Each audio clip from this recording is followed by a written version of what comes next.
Hi, everyone. Welcome back to the Change Agent Podcast. I'm your host, Eric. If you're new here and you're just joining us, welcome. If you're a returning listener, thank you very much for coming back. Our guest today is Mr. Tony Gunn, CEO of TGM Global Services, a manufacturing advocate and host of The Gun Show. Tony brings a rare ground-level perspective on what effective leadership looks like in modern industry. He's also the author of the book, A Journey of Riches, among others. You can find those on Amazon, and the links to them will be below in the show notes. Today, we're going to be focusing on discussions around the innovation of leadership. Tony, thank you very much for taking the time and joining me today. Absolutely. Are you kidding me? You reach out. I have to say yes to a podcast like this. Are you kidding me? Yeah. Well, thank you again. I've given a little bit of a really high level overview of who you are and kind of what you do. Would you mind taking us a bit further into that? How deep do you want to go? Like back to middle school age and getting in trouble? Or do you want to Whatever. talk manufacturing alone? Or once I actually fell into a leadership role? How do you want to How navigate about this chaos? it's your show, my man. You take it where you want. Well, first thing I'd like to mention is that in the opening notes, which I truly appreciate, you mentioned the Gun Show. And the Gun Show podcast has been running for about 4 or 5 years. Okay. But we recently switched the name over to the Machinist Club. Oh, that's Because right. when I stepped away from the other media company, I decided, well, the right thing to do is to change the name, but keep it going. So we're also over 200 episodes at this point and doing well. I think we just released our 4th one under the name of the Machinist Club podcast. So just wanted to that one clarity. And then, yeah, the book, Journey of Riches, Building Your Dreams, awesome opportunity. That went #1 in 6 different countries and about 20 different topics. I had partnered with a publisher out of Australia, and it's actually myself and 10 other authors on there, just kind of sharing our story of conflict and conflict resolution and the hill that many of us climb in order to try to grasp a moment of success. And that's what it's about. It's a journey of riches and building your dreams, and all the stories in there come from that avenue, which I think is a great segue to how did we get here. And I know we're going to talk leadership, but where did it all come from? And I've told this story on many podcasts and or in these keynote talks around the world. And I tried to navigate it a little bit different every time. So someone who's heard it before goes, I didn't know that part that you just said, right? Yep. But my story starts from very humble beginnings. I had very little. I grew up with, slight poverty as a first world country might be considered. I had, food stamps. When I went to school, I didn't have to pay for lunch. I had free lunch because the school recognized how poor we were. My clothes were mostly Goodwill or bought by grandparents. I never traveled. I never saw the world. I never had any of the coolest things that other kids had. Never really had those outlandish birthday parties. I grew up in the country, and what I did have was a whole lot of nature and a whole lot of woods. I had a soccer field. That was kind of cool. And my pursuit of happiness at that time was just to try and figure out how to be a professional soccer player. Oh, okay. And I chased that with all my heart and played heavily and made it to quite a high level. But I got to the part where I was right at the cusp of being a true professional and realized that these people are better than me.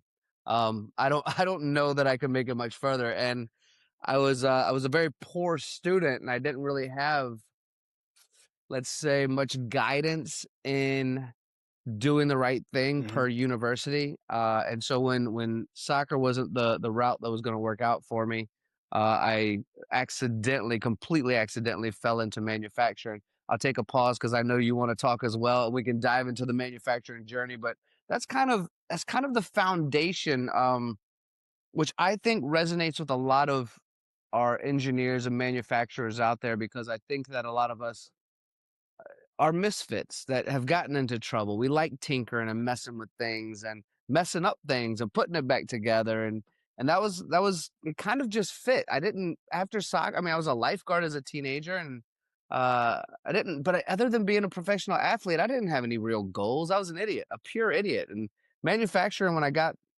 hired accidentally, it just kind of became fun. And that was the beginning of realizing what it was, because I didn't know. I didn't have a parents in the industry, an uncle in the industry, at least not that I knew of, or brothers or sisters. We didn't really have a shop class. We had maybe small engines and woodworking, I think we had in our high school, but no kind of CNC, not manual or not any kind of lathe or mill. Mhm. Maybe a bench press, things like that. I got my welding stick stuck a few times, but nothing to really substantially help me understand what manufacturing meant to the backbone of every economy around the world, which I now realize. So now I'm going to actually pause, Eric. Yeah. Hey, if it sounds like to me there was a carbon copy life plan between what you went through and what I did, because it was a very similar story. So I can totally appreciate the work that it took to get out of your comfort zone and to push your way up into where you are now. And congratulations for the success you've got. Really impressive. That Um, comes from a whole lot of failure and picking my failed butt back up again, yeah, buddy. it I think does. a lot of us know what that means. You know, a lot of success. Everyone sees the light at the end of the tunnel, and nobody sees the journey. So I think the majority of us who have ever seen success have had to be resilient and determined and strong and brave the entire time. Yeah. It's interesting. And this is not one of the prepped questions I had, which is awesome. I think a lot of people look at success. Let's take you, for example, and they look at your profile. They look at the things you've done, where you're at. They see the photos of you recently in Asia and other places that you've traveled. And they say that person must have had it going, as they grew up. He must have had every opportunity, went to school, did all this, had everything appropriately given to them, or at least the opportunities to do that. And they fail to forget that most of the successful ones are the ones who actually had to fight for it their whole entire life to get there. And so I Yeah. think people need to remember that leadership and success, they go hand in hand. You got to learn to fight for it and get there. And talking about out of your comfort zone, you mentioned recently in one of the literature bits you posted somewhere that we should be trying to get out of our comfort zone because doing so has so many benefits, even if it's quite scary. And that once you do that, what you said was, once you do that, you'll find that your way is just one way. It's not the way. Can you kind of unwrap that for us a little bit?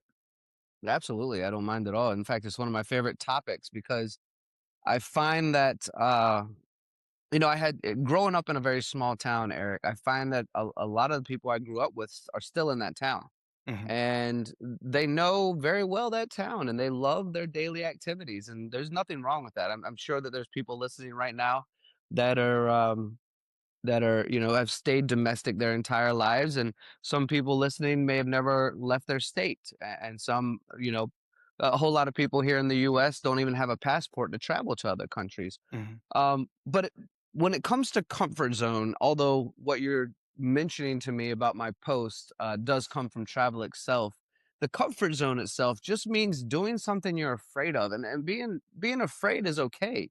It Hmm. just means maybe we haven't tried it before. It's just our heart and our nerves getting excited for a new experience, and we can choose to back down or we can choose to pursue it. But one famous quote is that nothing ever grows in a comfort zone. Hmm. It's the same day in and day out, and the majority of people are like that. And some people who step out of the comfort zone often fall back into it because it can be painful out there. It can hurt. There's, again, back to the word failure. There's a lot of failure, and so we don't want to get hurt over and over again. And so we go right back to what's comfortable and what's familiar. And I think this is normal for the psychology of most humans, but for whatever reason, maybe it's because I had nothing, so I had nothing to lose. And when I was 20 years old, I was homeless and trying to scrape to get by. But for whatever reason, I thrive or try every day to leave the comfort zone. And what I've realized is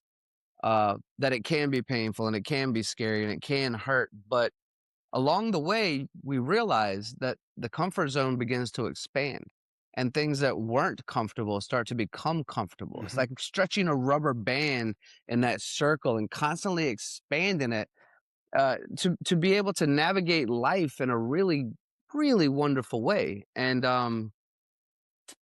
a lot of us have really hardcore beliefs, and some of the most hardcore are actually very controversial. And I don't think you and I need to get into Hmm. some of those topics today.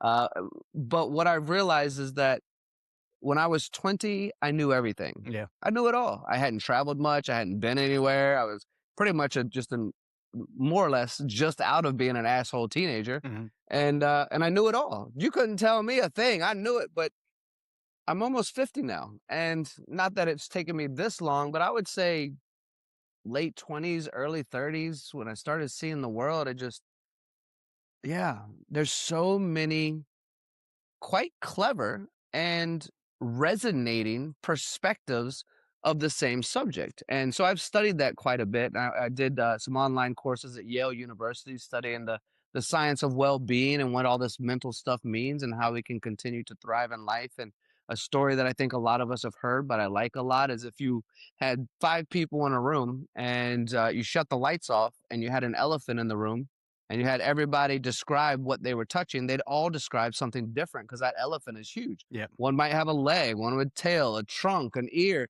but everyone's right. Every single person in that room's describing the same thing, just from a different angle. Yep. And so that's one of the reasons I like to explore. And whether it's leaving your country or just leaving your home or just whatever that comfort level is, step out of it from time to time, especially if it's scary. I think that's very important to do to the well-being of our souls as well. Yeah. Now you've worked across many diverse professions. You've got tons of experience in consulting, media, manufacturing specifically. Is there something about these experiences that taught you about leadership and how to lead people that are kind of the same across all of those experiences, or what is something you took away from them? You're in big trouble, Eric, because this is so like there's so many answers and so many reasons I think that leads to leadership. And there's probably somebody out there right now that took a course, maybe a 2-year course, a 4-year course. I don't know. Maybe it's just a certificate, but I guarantee you somebody took a way more direct route than I did to understanding how leadership works. I think in the beginning, I understood leadership through seeing bad leadership and seeing good leadership. I think we see leadership in our households when we're growing up, and whether that's good or bad, or we see the good because it's our parents or whatever it might be. But leadership is all around us at all times. Mhm. And so all of life can teach us leadership. Can we take a course? Absolutely. But for me, it was, yeah, I mean, your good bosses, your bad bosses, you think about what type of boss or mentor you want to be for someone else. What is it that when somebody walks away from a conversation with you that you want them to remember, that they instilled fear to motivate, they instilled kindness to motivate? Is kindness a weakness? Is fear really leadership? When the cart's broken down, are you hacking at the horses to make them go, or you get off that wagon and help them push? Mhm. There's so many different versions of what some people consider good leadership versus poor leadership. And both of them can be good to a certain person's eye. So for Mhm. me, I navigated life realizing that, when I was younger, I chased power, and then I started chasing money, and then I realized for me that I was the happiest when I was of service to others. Yep. So a lot of what I did, starting from around my late 20s, started to become, how can I help others? But I, I'm not completely selfless either. I help others because it makes me feel good, right?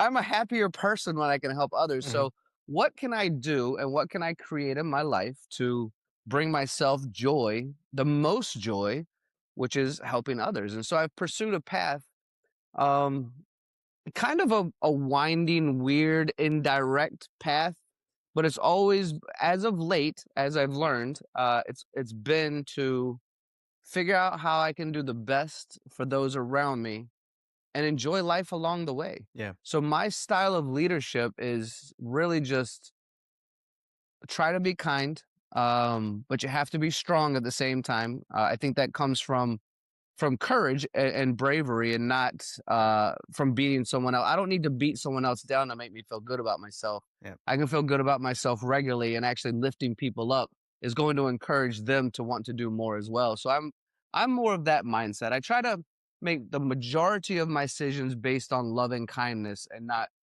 fear and power. Yeah. And I think they're two very different ways to be a leader, and both can work because we all want to be led differently. Not everyone wants to have someone who's nice to them. When you think about all the different basketball coaches out there, the memorable, I mean, and take any sport, but I think basketball is quite has some notoriety because you think about some coaches that throw the chair on the court and they're cussing out their players, and you think about the ones that are very calm and scribbling on the pad to show the next play, right? I think it's very vivid explanation.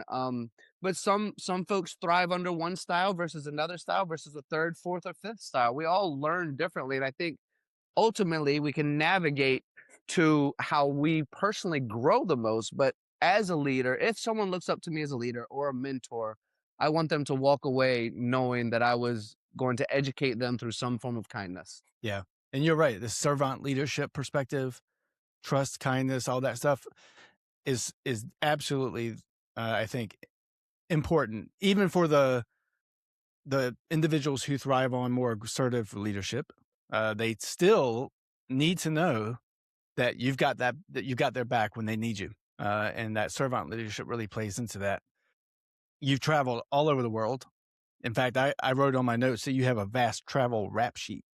And certainly that's given you perspectives that many people, me included, don't get a chance to have. I mean, I've traveled a lot, but not as much as you. What exposure has to all of these cultures that you've gotten reshaped your view on leadership? Because there's got to be some differences in the way. I mean, obviously there are cultural differences in the way we lead and the way we handle things, but what have you learned as you traveled around the world and apply that to leadership? Yeah, everything. I mean, honestly, I mean, I'm gonna try my best to keep this on leadership, Eric. But when you talk about travel, to me, I don't think there's a better path of education. I wish that every school system, I don't, it's not possible currently. I'm thinking about maybe the Jetsons or something, if you remember. Although I think the Jetsons is already in history. If you think about, anyway, another story for another day. I hope not. Yeah, whenever the Jetsons was created, I think we may have passed that already in reality of time now. But I think that travel is the most educational for any person. And if every kid took their middle school ages and had the ability to travel, I think we'd see a really different world, and we'd see it from many different angles. We would see it from the roles of leadership, as this podcast is about.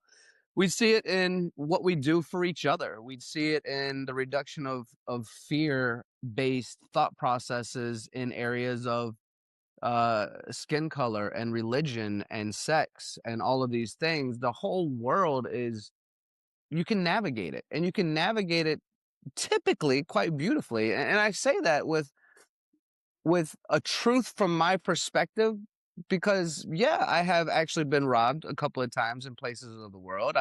I've been sick. I've been, lost. I've been helped. I've been supported. I've been to places where the only thing that we know is the same laugh, but none of the words. And I think when I sit in a lot of business meetings, I've learned to read body language quite well, because if I don't know the language, or if the two, three, four main people are speaking the business language of English, but then it separates into other conversations, you pay attention to people's movements and eyes, and you grasp, or we grasp, what the conversation could be about. And a lot of times, as we navigate all of that, we learn what matters to people, what upsets people, what the cultural differences are, how to be respectful while still wanting to do business together and not be offensive. Can you be offensive and get business done? Sure. But wouldn't it nicer if we can do the opposite, get business done and be friends and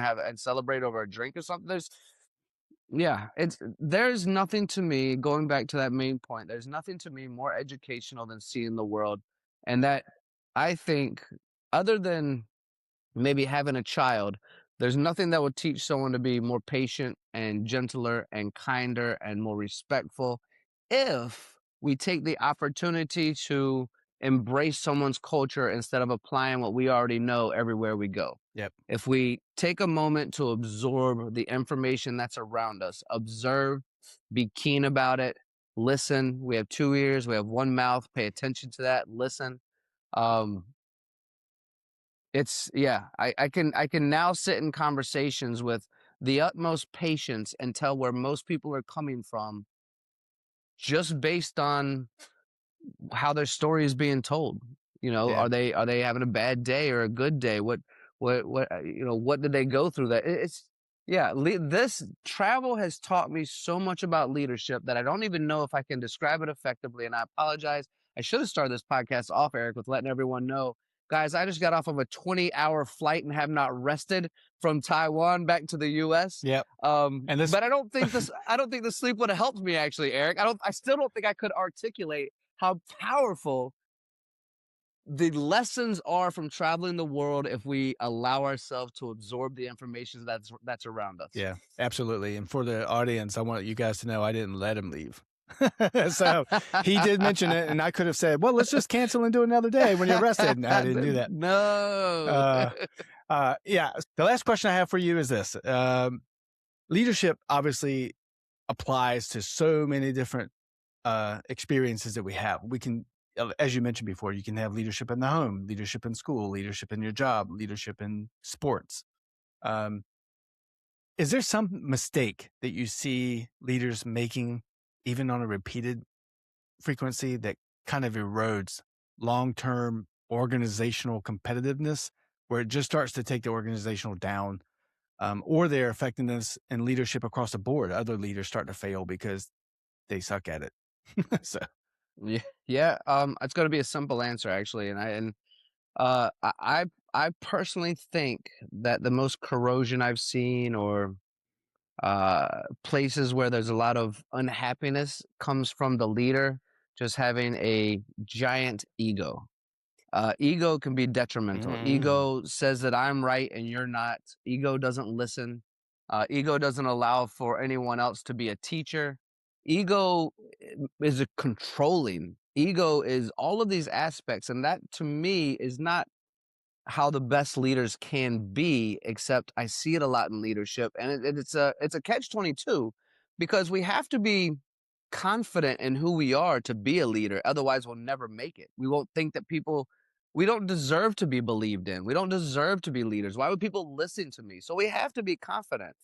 But that fine line of confidence and ego can make or break how an entire area, department, company, people around you, it's how it all works. And the most corrosive environments are the ones that just don't listen to their people, that think they're always right. And at the end of the day, even if you pretend to listen, you put a gavel, as you would call it in the courtroom, on the table and say, it's my way and we're done. I know best. And that to me is the most destructive, because some of the most brilliant people I've ever met weren't allowed to say a word. But if you allow them the opportunity to convey their messages, to purely show who they are, and authentically allow them to do it without fear of being fired or being let down or destroying something, but authentically allow them to be who they are, that's how you can run a company. That's how you can run a meeting. That's how you can run your household, is by allowing everyone to feel like they matter. And that to me is how you can do good. But ego is destructive. it is. I mean, that whole bit you just said was like clip rated, ready to go on YouTube right away, because there's a lot of, I mean, absolutely true. If you're listening, make sure you listen to what Tony said, because that's that the impact of having an ego and not being empathetic and being in that present moment with the people that need it, because that's where, as you've stated, that's where trust is born. That's where that servant leadership comes in. People start, oh, not only is Tony a really good leader and he's helped us carry this company to X, Y, and Z, but he listens to me in that 5 minutes. And as busy as he is, he gives me time. And I think that really goes a long way in building the organizations that you and I want to see, and the ones that you're building. Absolutely. Yeah. Hey, totally agree. I want to tell you, I appreciate having you on the show. The time flies by so fast when you're talking about these things. Tony's been super valuable. I do appreciate it. I know the audience does. Hopefully I'm a good host in asking the questions I think they want to hear. So thank you so very much. And we'll be in touch with you for sure. Sounds good, Eric. One last thing I just want to say, even though I think you were just closing it out, is for anyone who's listening to this, if we're going to do it a second time, in case we did take a dump with the questions, which you did not, by the way. Thank you. You did not. But if there's something else they want to know more about, leave it in the comments of wherever you're posting this, right? Let us know what questions you want to ask. So when I come back the second time, we're answering the desired questions of the folks out there listening as well. I think that makes it fun for them also, making it interactive like that. Yeah, absolutely. I always forget to do that, but please do comment and tell us what you wanted to hear. So awesome. Thank you, Tony. Cool, man. Appreciate you.